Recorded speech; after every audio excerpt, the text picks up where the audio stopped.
Да, ова година плати со поезија по петти пат во Македонија, а мотивацијата, инспирацијата и пораката која што се праќа овој пат е оставете го телефонот малку настрана и инспирирајте се од кафето. Јас немам кафе пред мене во моментов, меѓутоа ете го оставив телефонот. За таа намена наш гостин е Исток Улчар, млад поет. Добре ден. Добро ве најдов. 21 март, светскиот ден на поезијата, по петти пат, како што реков, плати со поезија во Скопје, нешто што се случува во уште 40 до 50 држави низ светот. Како ќе се одвие овој настан во Македонија? Па, едноставно, луѓето доаѓаат во одредени со 8 локали во Скопје. Тука ги имам мињата, еве јас на мојот апарат. Тоа се Ревија, Паладиум, Фонтана, Дион, Центар бар, Бекјард, Ла Кафе и Сквер 21. На 21 март ќе можат наместо со вистински пари да го платат своето кафе со неколку строфи што ќе ги напишат и потоа следува и некоја награда. Нема задолжителен број на стихови. Може да биде една порака, да. Со оглед на тоа што се случува во 8 локации, да, прилично доста во градот Скопје, во 8 локали. Од колку до колку ќе трае оваа акција? Трае во рамките на додека се отворени, значи, локалите, од кога ќе да отвара, до 9 до полнок, предпоставаме. Значи наутро до... Да, мислам нека трае целиот ден, целото работно време на локалите. Да, интересно е што еве за разлика од минатите години, всушност нели ова година организацијата одлучила нели сите оние што ќе напишат песна или поема или без разлика на било каков начин да се изразат, дека ќе влезат во меѓународна наградна игра на Јулиус Мајнол, така? Преку која 6 лица од цел свет ќе може да се сретнат со тој модел. Да, во Глазгов на 1 јуни летоска. Значи, тоа е фактички таа главната награда што познатиот скопски светски пеат. Да, но Улчар ме интересира искуството еве да речеме од минатите години. Дали можеби постојано треба да постои некаков ваков стимул, типот да има награда, или има и такви ликови кои што едноставно сакаат да дојдат да пијат кафе и да си напишат некаков вид што и да е да себе изразување, дали песна, дали поема? Сигурно има. Прво затоа што тоа е многу поисплатливо за нив, бидејќи не трошат, толку само пишуваат нешто што ним важно, значи блиско до нивниот карактер и или се изразуваат себе си, со тоа го плаќаат своето кафе. Мислам дека сигурно постојат такви луѓе во Скопје, но наградата е можеби уште еден стимул повеќе за да се свати посериозно тоа, дека навистина се бара од луѓето, од купувачите да напишат нешто кратко со кое потоа ќе имаат можност да ја добијат таа награда што им е спомната. Ако има премногу инспирација, па во сите 8 локали напишат по некој стих со... Добро, 8 кафиња се премногу во еден ден, ќе се согласиме сите. Да, но оно што го споменавме, веќе 5 година поред, може ли да се направи некаква паралела од самиот старт, да речеме како се развиваше целата ова манифестација, еве до ден денес, предпоставувам со текот на времето се зголемувал и интересот кај без разлика било која генерација, млади и повозрасни лица? Искрено не знам како стоел интересот во однос на кампањата, ама предпоставам дека се зголемува затоа што јас дознав за неа дури пред неколку години, значи првите неколку години сигурно била многу пообскурна и помалку позната него што е последниве 2-3 години. Значи, штом стасал до мене, сигурно стасал до многу повеќе поширока публика. Каква е дружбата таму, еве, твои впечатоци, искуства, атмосфера, што може да се почувствува? Дали всушност ова манифестација, ете така да наричаме, постигнува целта кај нас? Па би требало да постигнува, бидејќи во принцип се работи за луѓе кои или доаѓаат можеби во друштво, па секој посебно пишува нешто, значи излегуваат од некоја комфортна зона, па го прават тоа што го прават, нели, во однос на пишувањето. Има сигурно ситуации каде што човек сам дошол, па баш со намера да напише, да се изрази, нарачал кафе, го дал тоа што го напишал, така што искуствата се разновидни. Да, јас имам две вакви искуства. Мислам дека бев на втората и на ланската ваква сесија и можам да кажам дека навистина има се повеќе луѓе, меѓутоа и она што барем како организација се прави, социјалните мрежи се доста во игра и се шири тоа.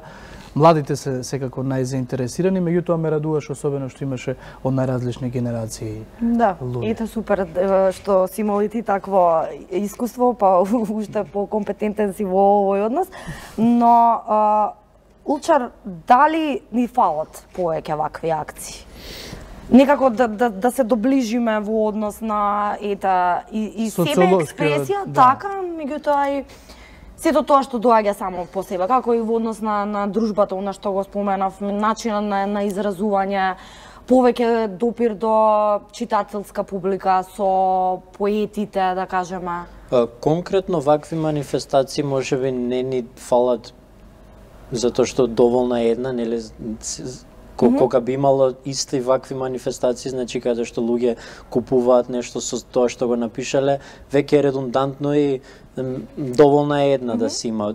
Потребни се слични, односно манифестации кои ќе бидат неформални, но ќе бидат во рамките на книжевноста. Таква до скоро имавме во Чаршија се одржуваше во Менада, станува збор за астални проекции, тоа беше читање кое се одржуваше секој месец, со исклучок на летниот распуст, каде што луѓе, буквално неафирмирани автори, значи аматери условно кажано, доаѓа и ги читаа своји песни, читаа песни кои им се допаднале и беше се правеше многу убава атмосфера и такви настани, значи кои ќе бидат сосема неформални, но ќе бидат во рамките на книжевност или на било која уметност воопшто, ни се потребни. Да, на тоа и мислав. Да.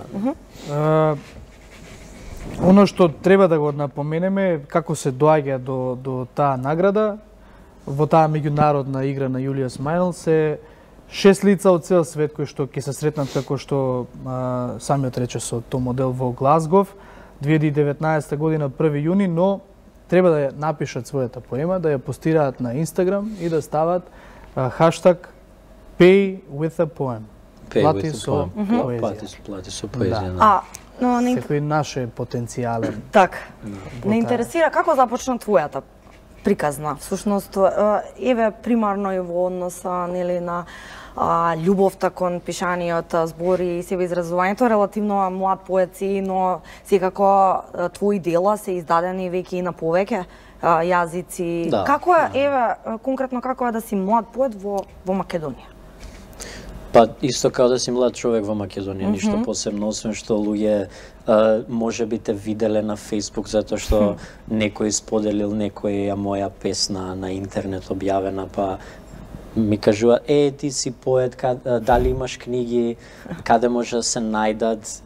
Мене ми е малце непријатно да им одговарам, да, јас сум поет, знаете, многу сум голем интелектуалец, иако имам само толку и толку години, 23. Во тој контекст ми е малце непријатно, но не можам да се пожалам, не е ништо страшно. Едноставно го правам тоа што го правам. Ако престанам некојаш да го правам, никој нема да ми замери, не му должам никому ништо, иако вела дека поезијата, односно пишувањето е, нели, маратон, значи трка на долги патеки, не неумесно е да се прекине во еден момент, но не знам колку се согласувам со тоа, можеби можам да прекинам па да продолжам со нешто друго, па после да се вратам после повеќе години пауза со нешто повторно во рамките на поезија, но многу подобро, нели, каде што ќе се види зашто всушност ме немало тие неколку години. Знае како е било кој творец, имам нормален живот и не го правиш тоа што го сакаш. Исто, веројатно, нели, генерално не може да се даде заклучок зошто некој пишува. Секој поет има за себе различна приказна зошто го прави тоа. Некои го прават чисто за заработка, некои го прават за да се изразат, некои го прават затоа што само на тој начин знаат да го направат. Тоа и секако овде не судиме никому зошто пишува, меѓутоа лично е. Како почна? Зошто го правиш тоа? Која е твојата инспирација за да го... Тоа е вашата колешка го начна. Значи, почнав со, знаете, оние домашни што не ги даваат во основно, напишете песна за мајката, за слободата, за татковината, за такви генерични, стандардни теми.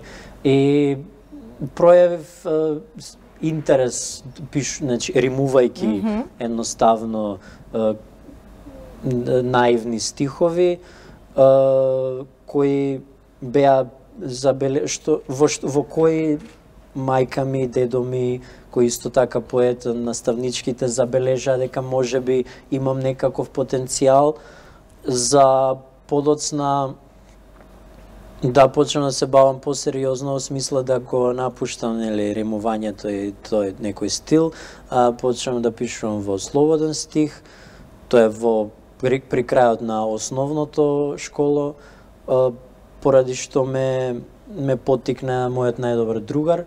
Имав некој тогаш влегов во пубертет, не се осеќав многу пријатно со себе и со останатите луѓе кои ме обкружува и ми кажа: ако ти е толку тешко, можеш да почнеш да пишуваш. И тогаш почнав да пишувам и од тогаш можеби не сум прекинал, да.